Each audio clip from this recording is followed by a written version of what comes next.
Hi, everybody, and welcome to another edition of Ram Country Conversations. Brian Roth, voice of the Rams, back with you. Joined by Mike Brohard, CSURams.com, and Colorado State track and field coach Brian Bedard joins us this week as, well, his crew split up last week. Some of the distance runners were the West Coast Relays. Some of the other tracksters were the Rock Chalk Classic in Lawrence, Kansas, and now they get set for the Mountain West Conference Championships coming up in Fresno next week. All right, Brian, thanks for joining us. Appreciate it. Hey, just give us kind of a snapshot of the entire outdoor season. How has it gone for you guys, and do you guys feel ready going into Mountain West Conference Championships? Well, I mean, like every team navigating COVID, it's been a challenge. It's been different this year. But things have started to, I think, get into more of a normal feel to it. Although we're still wearing masks and stuff, a lot of our team's been vaccinated. The athletes chose to do that, so we feel pretty good about that. But I think our team is just really rounding out into, pretty darn good team on both sides that'll, challenge for a conference title. I think it'll be a really good challenge on the men's side between us and Air Force, and Utah State's got a pretty darn good team. And then on the women's side, it's going to be us and UNLV and San Diego State battling it out for a title. But I just, our kids are excited about being in a position, to challenge to be a champion. And that's where we want to be every season, is be in a position where we can challenge to win a conference title. And if we put the pieces together and the team supports each other and we have some great performances, then that, that puts us right in a driver's seat. Yeah, of course, the outdoor season got cut short last year, and there were no Mountain West Conference champions. So you have to go back to 2019, the last time an outdoor Mountain West Conference championship was held. And lo and behold, Colorado State men and women, they sweep it on that season. So you guys are the defending champs. All right, let's talk a little bit about some of the athletes you have competing. And let's start on the women's side with the throwers. You are very accomplished with the throwers for the Colorado State women's track and field. And in fact, Gabby McDonald this past week, Mountain West Conference track and field athlete of the week. Kind of give us an idea of what you expect from that group of young ladies.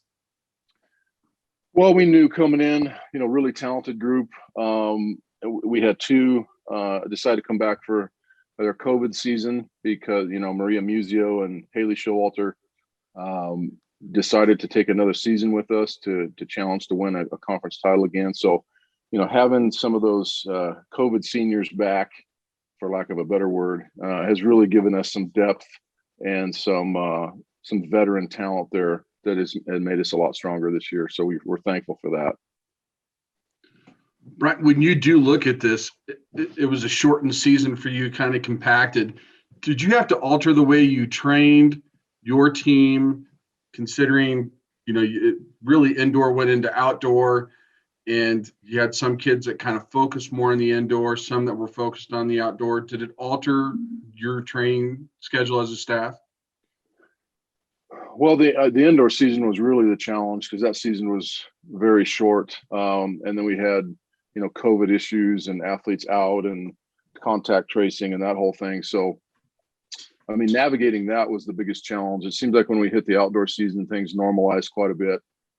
We had less kids, missing practice blocks because of COVID or contact tracing or whatever it might be. So we kind of hit our stride going into the outdoor season, and things kind of stabilized quite a bit, and it became more of a normal outdoor season, which we're thankful for. You also go into this the championships. You've got some events. Brian mentioned the throwers. Obviously, you can stack up some things there, but also your men's hurdlers seem to be in pretty good position to really, you can kind of dominate a couple events, which should help you chase down that team title, should it not? It should, yeah. Hurdles is a big event for us. We got some talent there, some veteran talent there. JJ's did a nice job preparing those guys. So we're counting on that being a big event for us. But luckily we have a pretty strong team across the board. I think we have athletes that can score in almost every event area, which is what we try to do here at Colorado State. That's kind of our philosophy, is to score in every event if possible, and have a full team come to the conference. And other schools maybe concentrate on less events. Maybe it's the sprints or maybe more distance oriented. We just think it's our ticket to winning conference titles if we can come with the most complete team possible. Yeah, Colorado State could have an opportunity to sweep in the 110-meter hurdles on the men's side. Again, the Mountain West Conference Championships coming up on Thursday, May the 13th. They'll run through the weekend out in Fresno. I guess it's actually Clovis, but out there Right. in the valley. All right, a few more questions for Coach Brian Bedard before we let him go.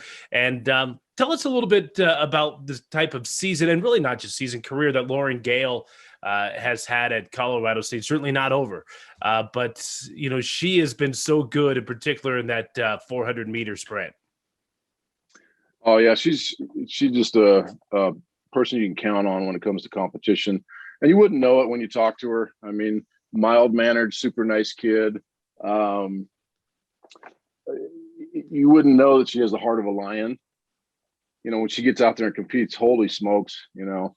And just really proud of everything she's done for us. But she's also the kind of kid that, you know, I noticed her at one of the Air Force meets.